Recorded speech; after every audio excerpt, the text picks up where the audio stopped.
people used to tease us. You know, there were like different types of church girls. Because there were the ones, and I'm not quite sure what the religion was, that they couldn't wear pants to school. Remember them? Who were that? What religion was that? Can they wear pants now?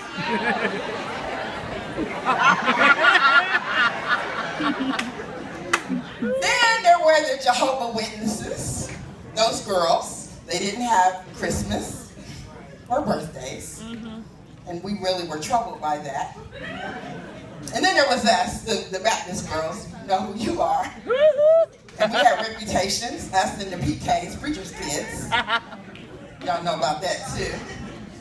But we had parents who really decided that we needed to stay out of the fray. And you know, we wore our little church clothes to church every Sunday.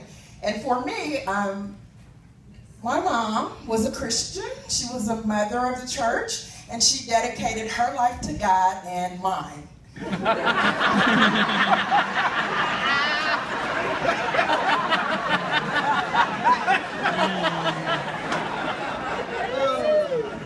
I still got on stockings right now.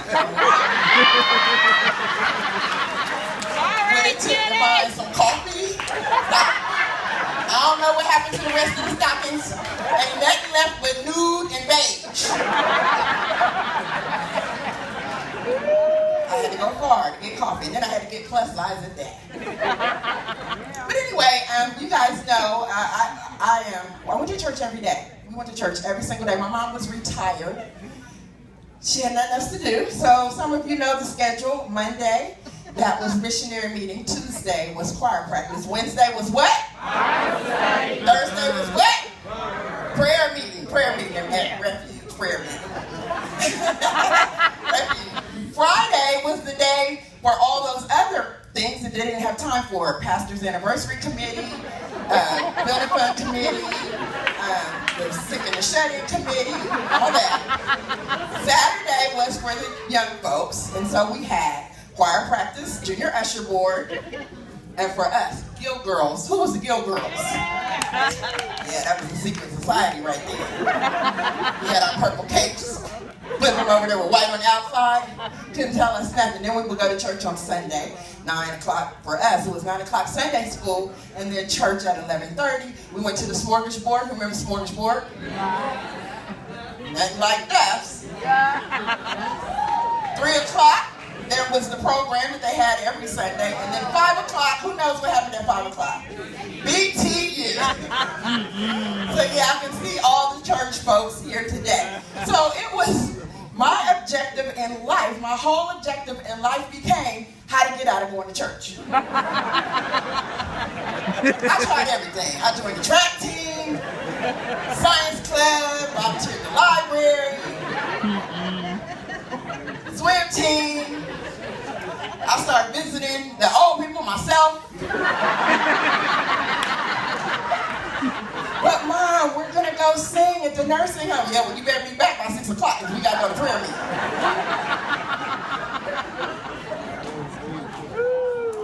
I remember one time I called myself, you know, I was about 16 years old, and I had decided that, the only way that wasn't even really a way to get out of church. I wasn't allowed to spend the night at people's houses who didn't go to church. Right. Okay, if they didn't go to church, you know, and there's something to say about some parents. I guess I gotta do my little commercial. My mother picked my friends, and she determined who I hung out with to sing. That's all I got. So anyway, I didn't want to go to church, so I lied and said I was spending the night at my one girlfriend's house, and we rigged it up that some kind of way it seemed like her mother said it was okay.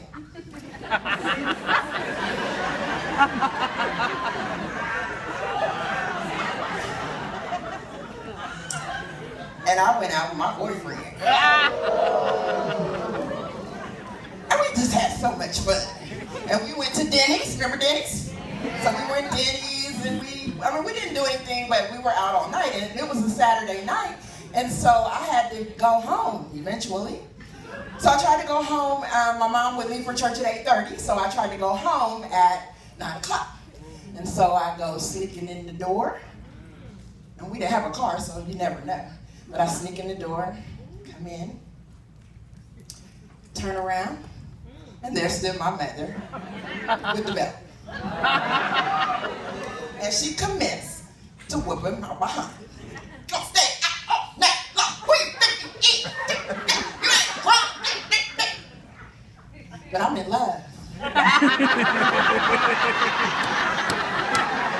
So I don't feel nothing.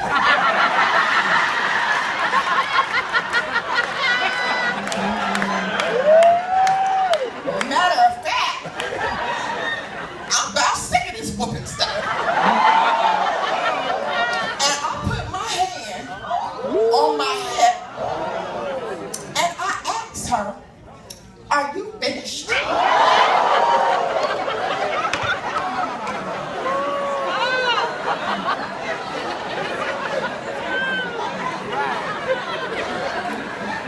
My mother smiled. And she dropped the belt gently on the floor. And she took her fist and punched me in my jaw. I hit the ground. And she said, when you get up, get ready, we're going to church.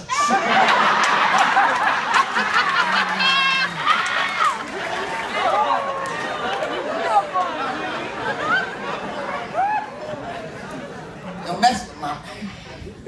So my mother's greatest objective in life, my whole life, as her Christian life, was to ensure that I had a relationship with God.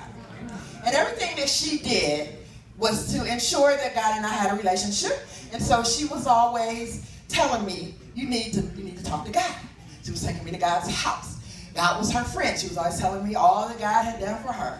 And he was her friend, and oh, what a good friend he was. And God paid the bills, and God made a way, and this and that and the other. But I just said, I ain't had time for all that. Okay? God was for all people. Just saying. Our whole house, you know, we had pictures of Jesus in every single room. We had about 12 Bibles.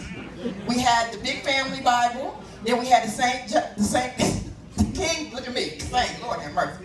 The King James Version, we had the red letter version, we had all the Bibles. We even had, do y'all remember the little 10 Bible studies, the little blue books? The look like little encyclopedias, we had all those. Our reading at night, I didn't get fairy tales, I got Jungle Was Swallowed by a Whale. You're going to hell.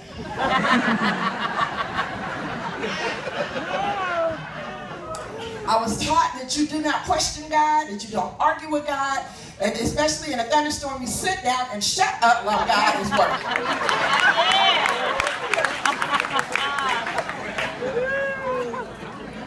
I know y'all can't really tell, that's the kind of background I had. So, you know, I just wasn't that interested in a relationship. But one time I was in high school and I had this. I was taking trigonometry. I had no business in the class, but I was taking class. And so I wasn't doing well. I probably cheated a couple of times. I was, you know, on the line of failing. So we had this test. You know, the one that you either fail past the test or you go to summer school. I don't even know what it was. So I'm at home and I'm like, oh my God. My mother's like, child, what ails you? I'm like, I got this test, Mom. She's like, well, just take it to Jesus.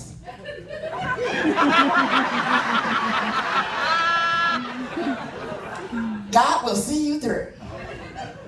And you know, we all ask that question. When is God going to come down and take the test for me?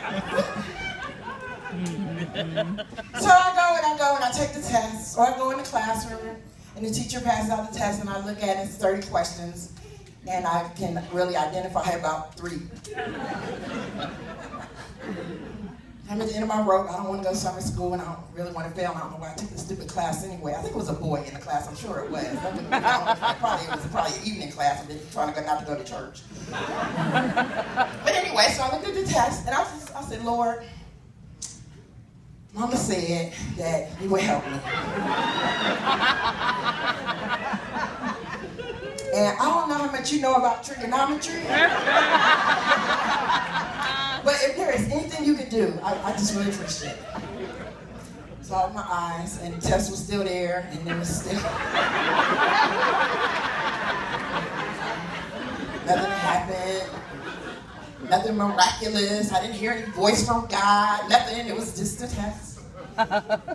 So I just started circling. B, A, B, B, A, B, B, C.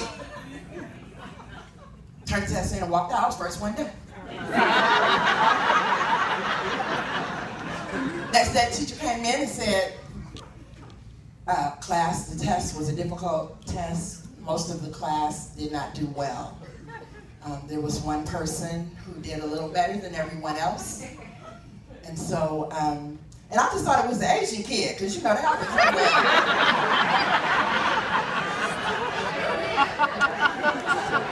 So he walks over and he goes, Judy Dallas, I don't know how you did this. I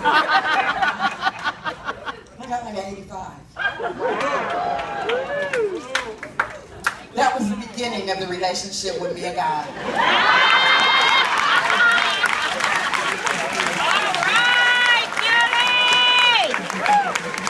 And it's been a very beautiful relationship. Thank you for your time.